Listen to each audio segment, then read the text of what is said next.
El que encubre sus pecados no prosperará, pero el que los confiesa y se aparta, alcanzará misericordia. Así dice el libro de Proverbios, capítulo 28, versículo 13. Pero, ¿qué sucede cuando incluso un profeta de Dios se encuentra atrapado en el dilema de ocultar algo? No estamos hablando de cualquier hombre, sino de uno de los grandes, uno que caminó en la voluntad de Dios, que vio sus maravillas y que fue testigo de su poder. Sin embargo, este hombre, Elías, cargaba con un secreto que temía revelar, incluso a su Señor. Elías, ese hombre que desafió a los profetas de Baal, que clamó al cielo y descendió fuego, tenía un temor profundo. No era un temor común, sino uno arraigado en la naturaleza misma de su humanidad. Verán, en la Biblia conocemos a Elías como el profeta valiente, el hombre que enfrentó a un rey malvado y a una reina aún más cruel. Pero, ¿qué podría temer alguien así? Elías temía no ser creído. No por los hombres, sino por Dios mismo. Imaginemos por un momento lo que esto significa. Un hombre que habla directamente con Dios, que escucha su voz y que actúa según su mandato, se siente inseguro de compartir algo con su Creador. No porque dudara del poder de Dios, sino porque dudaba de sí mismo. Elías tenía miedo de que Dios no le creyera, miedo de que su propia confesión no fuera suficiente, de que su secreto, su verdad interna, no fuera aceptada. Este temor no era infundado. Elías había visto la justicia de Dios en acción. Sabía que Dios no era alguien con quien jugar. La justicia de Dios es implacable, y su sabiduría insondable. Pero aquí está lo asombroso, Elías no temía la ira de Dios, temía la decepción. Temía que, al revelar su secreto, Dios lo viera con otros ojos, que su relación con él cambiara para siempre. Y este temor lo consumía, lo atormentaba, lo hacía dudar incluso de su propósito. Ahora bien, ¿cuál era ese secreto tan oscuro que Elías no podía compartir con Dios? Para entenderlo, debemos retroceder en el tiempo, a un momento crucial en la vida del profeta. Un momento que definiría su futuro y lo empujaría a una crisis espiritual tan profunda que, en su desesperación, Elías decidió esconder esta verdad de aquel que todo lo ve. Pero antes de entrar en los detalles de este secreto, debemos entender la psique de Elías. Él no era solo un profeta, era un hombre. Y como hombre, estaba sujeto a las mismas dudas, miedos y debilidades que todos nosotros. Este hecho es crucial para comprender por qué Elías tomó la decisión de ocultar su secreto. Porque, aunque era un hombre de Dios, seguía siendo un ser humano, frágil y quebrantado. Es en este contexto que podemos empezar a desentrañar el misterio. Elías, el hombre que hablaba en nombre de Dios, que realizaba milagros y que era temido por sus enemigos, no siempre fue invencible. Hubo un momento, un solo instante, en que su humanidad lo alcanzó, y fue entonces cuando decidió que era mejor ocultar su secreto que enfrentarse a la posibilidad de que Dios no le creyera, pero que podría ser tan grande, tan devastador, que incluso Elías, el profeta de fuego, temiera revelarlo. Este es solo el comienzo de una historia que no solo nos revela la fragilidad de un hombre, sino también la misericordia de un Dios que conoce todos los secretos del corazón. Y mientras exploramos este enigma, nos encontraremos con una verdad que podría cambiar nuestra propia percepción de lo que significa confiar verdaderamente en Dios, incluso cuando sentimos que no somos dignos de su confianza. Elías, a menudo, es recordado por su audacia y su fervor, pero como todo ser humano, también enfrentó momentos de profunda vulnerabilidad. Este profeta, conocido por su cercanía con Dios, vivió una experiencia tan personal y desgarradora que decidió ocultarla en lo más profundo de su ser. El secreto de Elías no era un simple error o una transgresión común. Era una verdad que, si salía a la luz, amenazaba con redefinir su relación con Dios y con el mundo. Este episodio en la vida de Elías nos lleva a preguntarnos, ¿qué puede llevar a un hombre de tan gran fe a dudar, a temer y a esconderse de aquel que lo había elegido? La respuesta a esta pregunta no se encuentra en los grandes momentos de su ministerio, sino en los pequeños detalles, en las noches solitarias en el desierto, cuando la presencia de Dios parecía lejana y las sombras de la duda se hacían cada vez más grandes. El secreto que Elías guardaba no se trataba de un pecado oculto o una desobediencia directa a la palabra de Dios. Era algo más profundo, algo que tocaba la fibra más sensible de su alma. Era una duda, una inseguridad que había crecido en su corazón como una semilla plantada por las circunstancias difíciles que enfrentó. Después de todo, Elías no era ajeno a la soledad, al rechazo, ni al peso de la responsabilidad que Dios había puesto sobre sus hombros. En esos momentos de soledad, cuando las voces de los hombres callaban y solo quedaba el susurro del viento, Elías se enfrentaba a su mayor temor, la posibilidad de que, después de todo, no fuera el profeta que creía ser. La idea de que, a pesar de todos sus esfuerzos, Dios pudiera no verlo como el hombre adecuado para la tarea.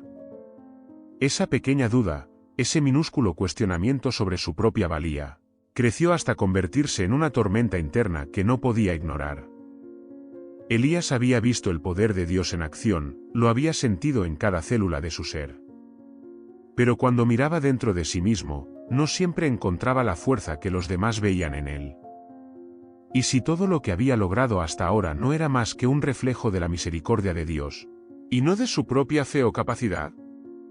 ¿Y si Dios, en su infinita sabiduría, decidiera que era el momento de elegir a otro, a alguien más digno, más fuerte, más capaz? Estas preguntas acosaban a Elías, y aunque sabía que Dios lo conocía mejor que nadie, el miedo a que estas dudas fueran vistas como una traición lo paralizaba. Era un temor que no se podía compartir, ni siquiera con Dios. Porque si lo hacía, si confesaba su inseguridad, temía que Dios pudiera verlo como débil, insuficiente para la tarea que se le había encomendado. Entonces, ¿qué hacía Elías con este secreto? Lo enterraba. Lo sepultaba bajo capas de oración, de ayuno, de servicio, con la esperanza de que Dios nunca mirara demasiado cerca, que nunca escarbara lo suficiente como para descubrirlo. Pero Dios, en su infinita sabiduría, no necesita escarbar. Él ve más allá de nuestras acciones, más allá de nuestras palabras, directamente en nuestro corazón. Y es aquí donde la historia de Elías toma un giro inesperado. Porque mientras Elías luchaba con su secreto, Dios estaba preparando una revelación que no solo lo enfrentaría con su mayor temor, sino que también le mostraría una verdad más profunda sobre sí mismo y sobre la naturaleza del amor divino. Esta revelación no solo cambiaría la vida de Elías, sino que también nos enseñaría una lección eterna sobre la relación entre el miedo, la fe y la gracia de Dios. En ese silencio ensordecedor, cuando Elías estaba más convencido de que debía ocultar su verdad, Dios ya había preparado el escenario para un encuentro que no solo lo liberaría de su secreto, sino que también le daría una nueva comprensión de lo que significa ser verdaderamente conocido y amado por Dios. Es en ese encuentro, en ese momento de absoluta vulnerabilidad, que Elías descubriría que el verdadero poder no reside en la ausencia de miedo, sino en la voluntad de enfrentarlo con la fe de que Dios siempre está con nosotros, incluso cuando sentimos que no somos suficientes. Elías, en su lucha interna, se encontraba en un desierto, tanto físico como espiritual. Había huido, escapando de los problemas que lo acechaban, buscando un refugio en la soledad. Después de todo, el desierto siempre había sido un lugar de encuentro con Dios para los profetas. Pero esta vez, Elías no sentía la cercanía divina como lo había hecho antes. Había un silencio pesado, un vacío que lo asfixiaba, y ese secreto que cargaba en su corazón se hacía más insoportable a cada paso. El profeta se encontraba exhausto, no solo por el viaje, sino por el peso emocional de lo que llevaba dentro. Cada día que pasaba, la lucha interna se hacía más intensa. ¿Por qué Dios no se le revelaba como lo había hecho tantas veces antes? ¿Por qué no sentía esa seguridad, esa certeza que siempre lo había acompañado? En su mente, la respuesta se volvía cada vez más clara y aterradora: quizás, Dios lo había abandonado. Esta idea lo torturaba.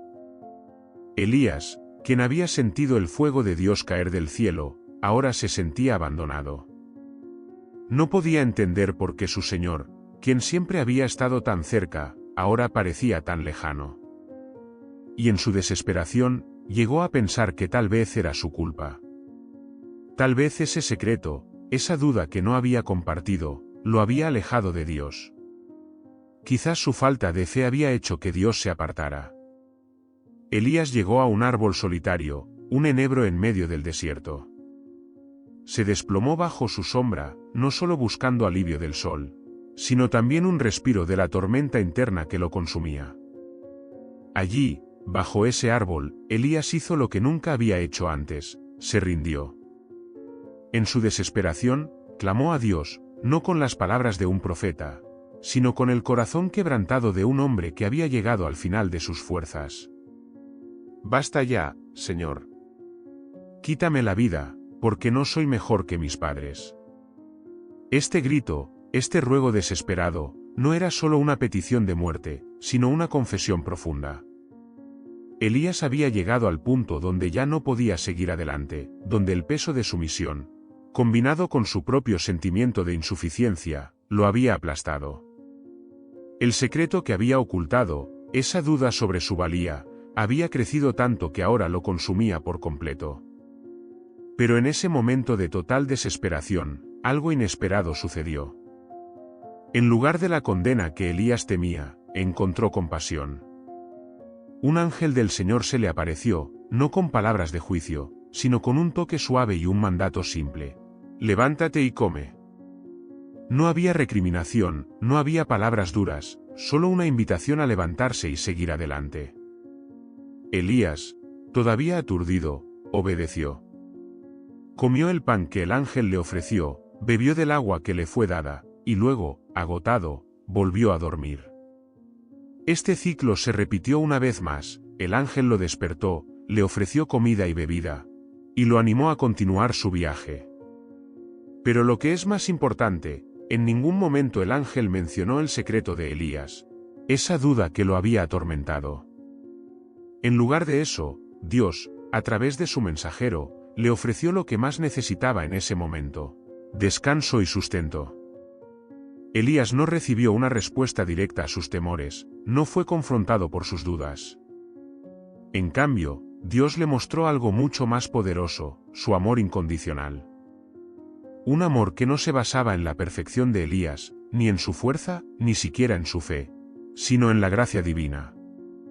A pesar de su secreto, a pesar de su desesperación, Dios estaba allí, proveyendo para él, sosteniéndolo en su momento de mayor debilidad. Este acto de compasión y cuidado fue la respuesta que Elías necesitaba, aunque no lo supiera en ese momento. Porque mientras Elías luchaba con su secreto, Dios le demostraba que su relación con él no dependía de su perfección, sino de su disposición a confiar en el cuidado divino, incluso en sus momentos más oscuros. Esta fue la primera lección que Elías aprendería en su camino hacia la revelación completa de lo que Dios había preparado para él, un camino que lo llevaría no solo a enfrentarse a su secreto, sino a comprender su lugar en el plan divino. Después de haber sido fortalecido por el alimento y el descanso que Dios le proveyó a través del ángel, Elías emprendió un nuevo viaje, uno que lo llevaría al monte Horeb, el monte de Dios. Este no era un viaje cualquiera, era una travesía que duraría 40 días y 40 noches, una marcha solitaria que lo sumergiría aún más en sus pensamientos y emociones. Cada paso que daba lo acercaba no solo a su destino físico, sino también a un encuentro definitivo con el Creador, un encuentro que cambiaría su vida para siempre. El monte Horeb, también conocido como el monte Sinaí, tenía un profundo significado en la historia de Israel. Fue en este lugar donde Moisés había recibido las tablas de la ley, donde Dios se había manifestado en todo su poder y gloria. Ahora, Elías, el profeta cansado y abatido, subía a este monte no con el mismo fervor que Moisés, sino con un corazón lleno de preguntas y dudas. ¿Por qué Dios lo había llevado hasta aquí? ¿Qué esperaba encontrar en este lugar santo? Elías llegó a una cueva en el monte y se refugió en ella. Aquí, en la soledad de la cueva, rodeado por la grandeza y el silencio de la montaña, se enfrentó a su propia oscuridad interna. La cueva no era solo un refugio físico, sino un símbolo de su estado emocional. Estaba atrapado, encerrado en sus miedos y dudas, incapaz de ver más allá de su propia angustia. Pero en esa oscuridad, una voz divina rompió el silencio. Una voz que lo llamó por su nombre y le hizo una pregunta simple pero profunda. ¿Qué haces aquí, Elías? Esta pregunta resonó en el alma del profeta. No era una pregunta sobre su ubicación física, sino sobre su estado espiritual. ¿Qué lo había llevado a este punto de desesperación? ¿Por qué, a pesar de todas las maravillas que Dios había obrado a través de él, se sentía tan perdido, tan solo? Elías respondió con la verdad de su corazón, una verdad cargada de dolor y desesperanza. He sentido un vivo celo por Jehová, Dios de los ejércitos, dijo, porque los hijos de Israel han dejado tu pacto, han derribado tus altares, y han matado a espada a tus profetas, y solo yo he quedado. Y me buscan para quitarme la vida. Elías había llegado a creer que él era el único que quedaba, el último profeta fiel en una tierra que había abandonado a Dios. Se sentía solo, aislado, y sin esperanza. Este era el núcleo de su secreto, la raíz de su desesperación. No era solo el miedo a no ser creído por Dios, sino la sensación de que su vida, su misión, había sido en vano. A pesar de todo su esfuerzo, parecía que nada había cambiado. El pueblo seguía en rebelión, los altares seguían derrumbados, y su propia vida estaba en peligro. Pero Dios, en lugar de responder con reproches o consuelo inmediato, le dio una orden sorprendente: sal fuera, y ponte en el monte delante de Jehová. Lo que siguió fue una demostración del poder y la presencia de Dios que marcaría un antes y un después en la vida de Elías. Primero vino un viento fuerte y poderoso, que partía los montes y quebraba las peñas. Pero el Señor no estaba en el viento. Después del viento, un terremoto sacudió la tierra, pero el Señor no estaba en el terremoto. Y después del terremoto, un fuego, pero el Señor no estaba en el fuego. Estos fenómenos naturales, tan impresionantes y aterradores, no contenían la presencia divina que Elías buscaba. Dios no se manifestaba en la violencia de los elementos, en las muestras de poder que él mismo había usado en su ministerio. Después del fuego, vino un silbo apacible y delicado. Y fue en ese sonido suave, en ese susurro casi imperceptible, donde Elías encontró a Dios. Esta experiencia fue un golpe a todas sus expectativas, a sus suposiciones sobre cómo Dios debía manifestarse. Dios no estaba en el poder destructivo, sino en la calma, en la paz, en el silencio que sigue a la tormenta. En ese susurro, Elías comprendió que Dios estaba cerca, no como un juez implacable, sino como un amigo que conoce y entiende las profundidades de su corazón. Este susurro, más que cualquier otra cosa, fue la respuesta de Dios al secreto de Elías. No necesitaba gritar, no necesitaba demostrar su poder con cataclismos, su cercanía. Su amor y su comprensión estaban en ese pequeño sonido, en esa quietud que envolvió al profeta. Fue en ese momento, en ese silencio sagrado, cuando Elías comenzó a entender que su valor no dependía de sus logros, ni de su capacidad para llevar a cabo grandes hazañas, sino de la simple verdad de que era amado y conocido por Dios, incluso en sus debilidades. Elías, al escuchar ese susurro divino, comprendió que Dios había estado presente en todo momento, incluso en su silencio y aparente ausencia. Este descubrimiento no solo lo sorprendió, sino que lo confrontó con la realidad de su situación.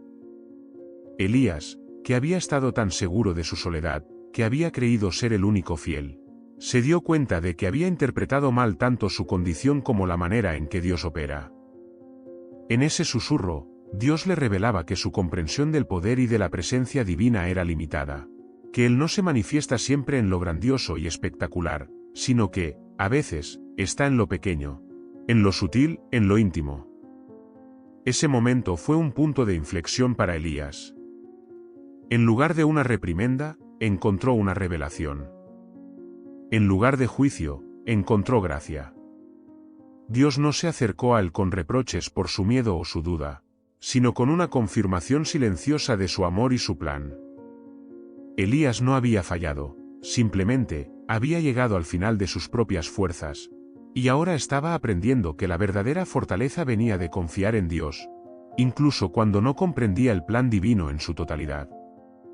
Después de esa experiencia, Dios habló nuevamente a Elías, pero esta vez con instrucciones claras. Le dijo que regresara por el camino del desierto de Damasco, porque tenía una misión para él, una que implicaba ungir a nuevos líderes en Israel y Siria, y preparar a su sucesor, Eliseo. Pero lo que fue aún más sorprendente para Elías fue lo que Dios reveló al final.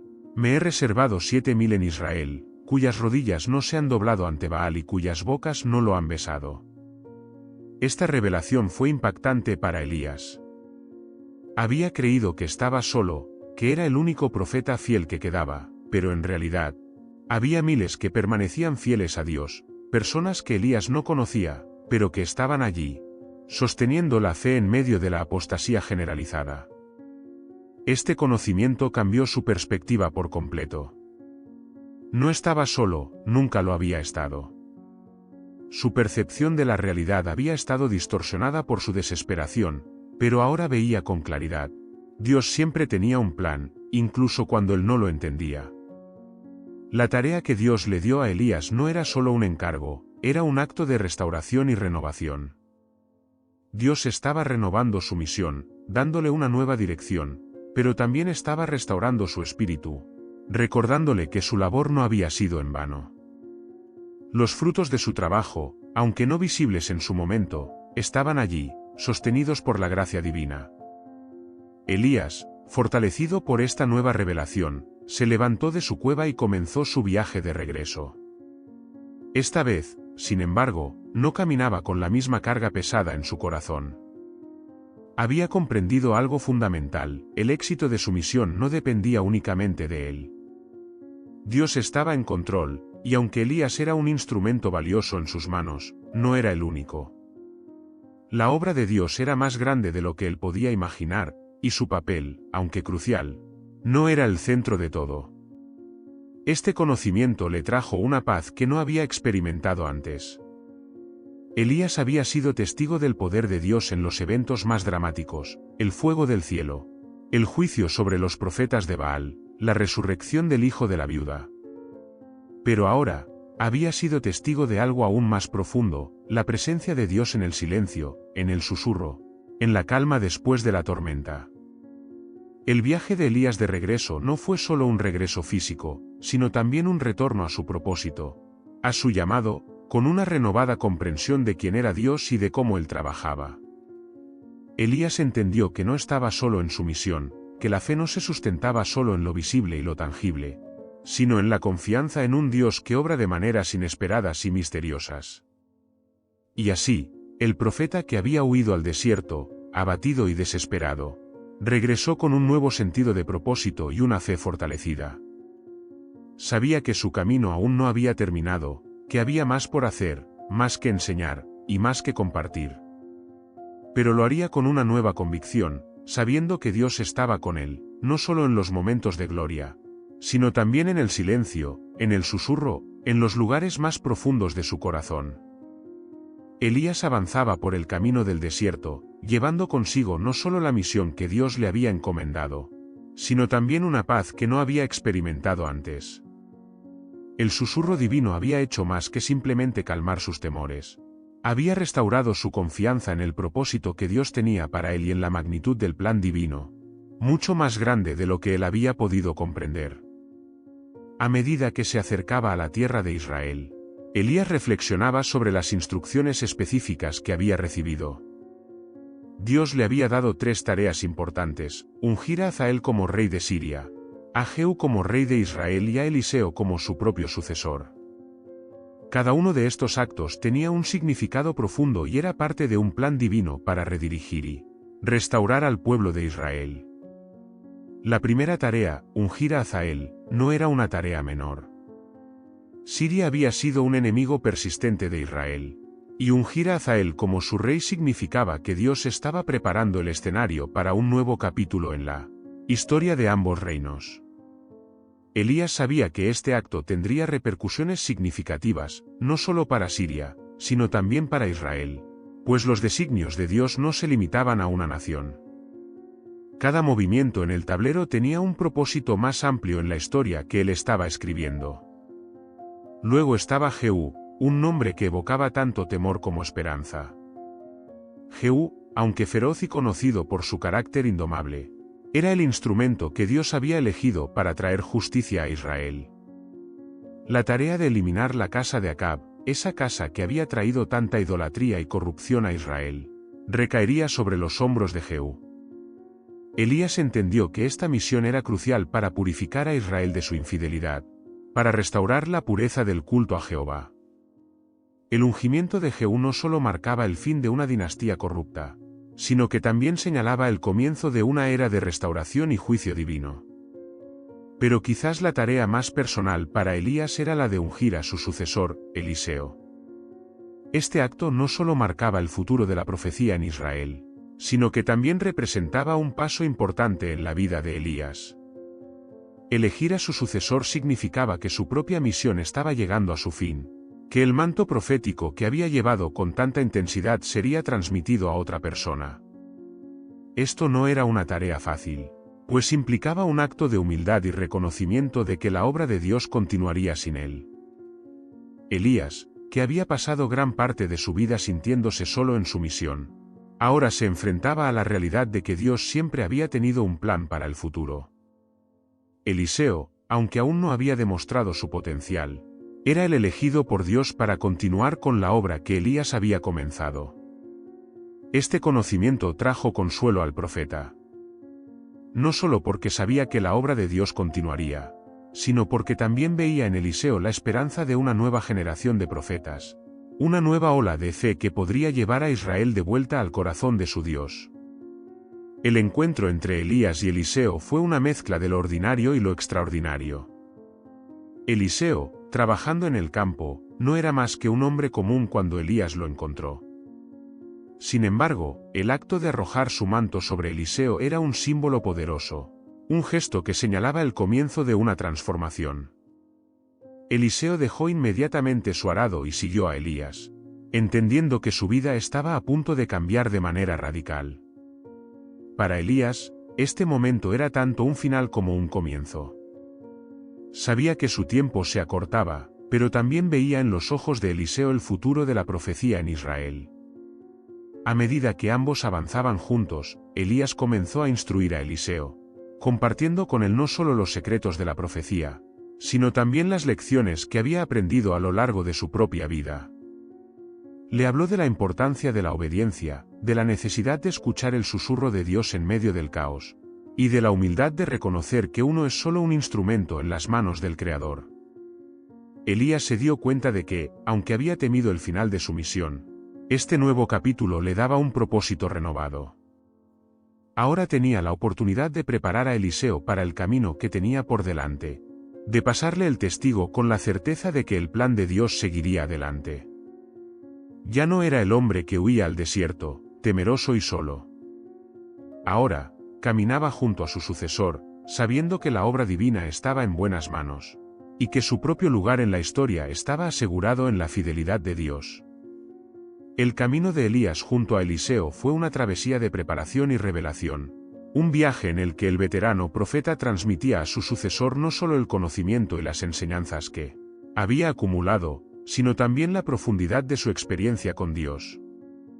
Elías entendía que Eliseo debía estar listo no solo para continuar su misión, sino también para enfrentar los desafíos espirituales y emocionales que acompañaban al llamado profético. A lo largo del viaje, Elías probaba a Eliseo, no de manera explícita, sino mediante las circunstancias y decisiones que enfrentaban juntos. La determinación de Eliseo era evidente, a pesar de las dificultades y de los momentos en que Elías sugería que se quedara atrás. Eliseo se mantuvo firme en su propósito de seguirlo hasta el final. Esta lealtad y dedicación revelaban la madera de la que estaba hecho Eliseo, confirmando a Elías que había elegido bien. Elías también compartía con Eliseo las historias de su propio llamado, los momentos en que había escuchado la voz de Dios, las visiones que había recibido, y las pruebas que había enfrentado. Pero más que las historias de triunfo, le habló de sus momentos de debilidad, de las veces en que había dudado, en que había sentido miedo o soledad, y de cómo Dios lo había sostenido en esos tiempos oscuros. Estas confesiones no eran solo una muestra de humildad, sino una enseñanza crucial para Eliseo. Ser profeta no significaba ser infalible, sino depender completamente de la gracia y la dirección de Dios. El viaje los llevó a través de Gilgal, Betel y Jericó, lugares cargados de historia y significado espiritual para Israel. Cada una de estas paradas era una especie de rito de paso, un recordatorio de las grandes obras que Dios había realizado en el pasado, y una señal de lo que aún estaba por venir. En cada lugar, la compañía de profetas se acercaba a Elías y Eliseo, conscientes de que el fin del ministerio de Elías estaba cerca, y preguntaban a Eliseo si sabía que su maestro sería tomado de él. Eliseo, en cada ocasión, respondía con una mezcla de firmeza y tristeza, diciendo: «Sí, lo sé, callad». Este silencio, sin embargo, no era un silencio de resignación, sino uno de profunda preparación. Eliseo estaba consciente de la magnitud del momento que se acercaba, y aunque estaba listo para tomar el manto de su maestro, no podía evitar sentir la tristeza de la inminente partida de Elías. Pero había una lección más que Elías debía enseñarle, y para ello, lo llevó al otro lado del Jordán. Al llegar a las orillas del río, Elías tomó su manto, lo dobló, y golpeó las aguas, las cuales se dividieron, permitiendo que ambos cruzaran en seco. Este milagro, una reminiscencia del cruce del Mar Rojo, no solo fue una demostración del poder de Dios, sino también una señal de que Eliseo estaba siendo guiado hacia un nuevo territorio, no solo físico, sino espiritual. Al otro lado del río, Elías se volvió hacia Eliseo y le hizo una pregunta que encapsulaba la magnitud del momento: «Pide lo que quieras que haga por ti, antes que sea quitado de ti». Eliseo, con la certeza de alguien que había aprendido bien de su maestro, respondió con una petición audaz: «Te ruego que una doble porción de tu espíritu sea sobre mí». Esta solicitud no era un simple deseo de poder o prestigio, sino un reconocimiento de la enorme responsabilidad que estaba a punto de asumir. Eliseo entendía que necesitaría una medida extraordinaria del Espíritu de Dios para poder continuarla. Obra de Elías, y su petición reflejaba una profunda dependencia de la gracia divina. Elías, al escuchar esta petición, reconoció la sabiduría y humildad en ella. Le respondió que había pedido algo difícil, pero que si lo veía cuando fuese arrebatado, sería concedido. Este último desafío era una prueba de la visión espiritual de Eliseo, de su capacidad para ver más allá de lo visible, para discernir las realidades del reino de Dios. Mientras caminaban y hablaban, de repente apareció un carro de fuego con caballos de fuego, y separó a ambos. En un torbellino, Elías fue elevado al cielo. Eliseo, atónito, gritó: Padre mío, carro de Israel y su gente de a caballo». Y vio cuando Elías desaparecía en el cielo, dejando caer su manto. Este manto, que había sido un símbolo del llamado profético de Elías, ahora reposaba en las manos de Eliseo. Al recogerlo, Eliseo no solo tomaba el manto físico, sino también el legado espiritual y la responsabilidad de continuar la obra de Dios en Israel. Este momento, cargado de significado, marcó el verdadero inicio del ministerio de Eliseo, un ministerio que, aunque diferente, estaría profundamente conectado con el de su maestro. Con el manto de Elías en sus manos, Eliseo se quedó solo a la orilla del Jordán, enfrentando el peso del legado que acababa de recibir. Todo lo que había aprendido de su maestro, todas las pruebas y revelaciones, culminaban en este momento. Ahora, él era el profeta de Israel, el nuevo instrumento de Dios, y aunque el vacío que dejó Elías era inmenso, Eliseo sabía que no estaba solo. Eliseo miró el río que tenía delante, el mismo río que había visto abrirse ante el poder de Dios cuando Elías lo golpeó con el manto.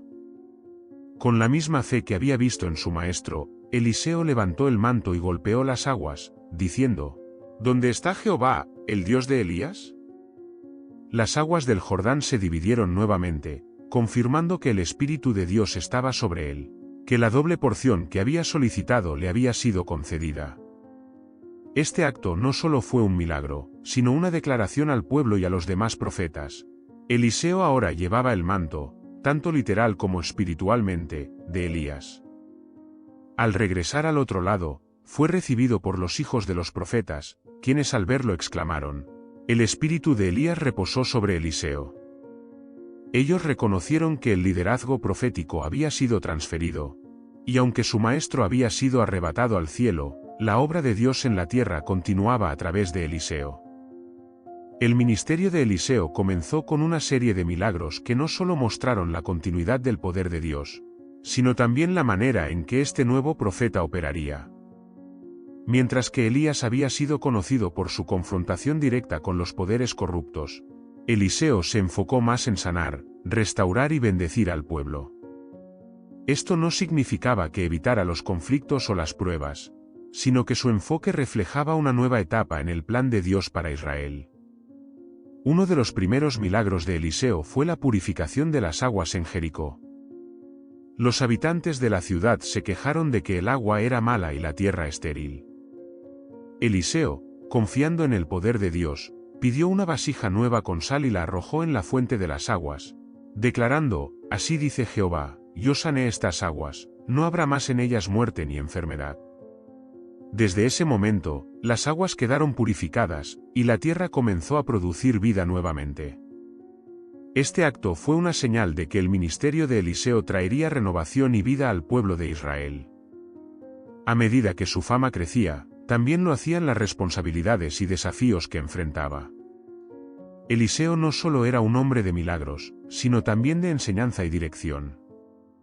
Confrontaba a los reyes cuando se desviaban del camino de Dios, aconsejaba a los líderes en tiempos de crisis, y, sobre todo, mostraba compasión por el pueblo común, aquellos que a menudo eran ignorados por las autoridades.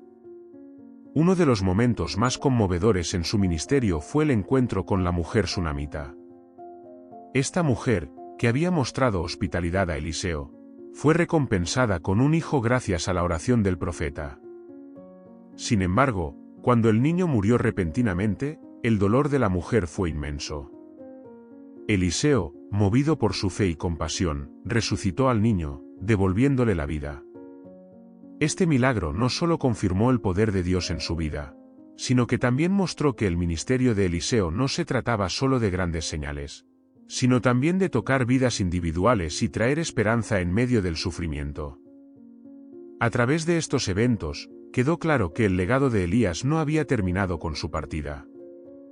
Al contrario, había sido expandido y enriquecido por Eliseo, quien con su propio estilo y ministerio, continuó la obra de Dios en Israel. El manto de Elías había sido transmitido, no para ser una mera copia de lo que había sido, sino para ser una nueva manifestación del poder de Dios en el contexto de las necesidades y desafíos de su tiempo. Eliseo entendió que su llamado no era solo repetir los pasos de su maestro, sino llevar adelante el plan de Dios de una manera que respondiera a las circunstancias actuales. Con cada milagro, cada enseñanza, y cada acto de justicia, Eliseo honraba el legado de Elías, mientras escribía su propio capítulo en la historia sagrada de Israel. Y así, el relato de Elías y Eliseo se convierte en una poderosa lección para todos aquellos que buscan seguir el llamado de Dios. El poder y la presencia de Dios no están atados a una persona o un tiempo específicos, sino que se manifiestan en cada generación de formas únicas y sorprendentes, guiando a su pueblo a través de la fidelidad de aquellos que se atreven a escuchar su voz, ya sea en el fuego, en el viento, o en el suave susurro.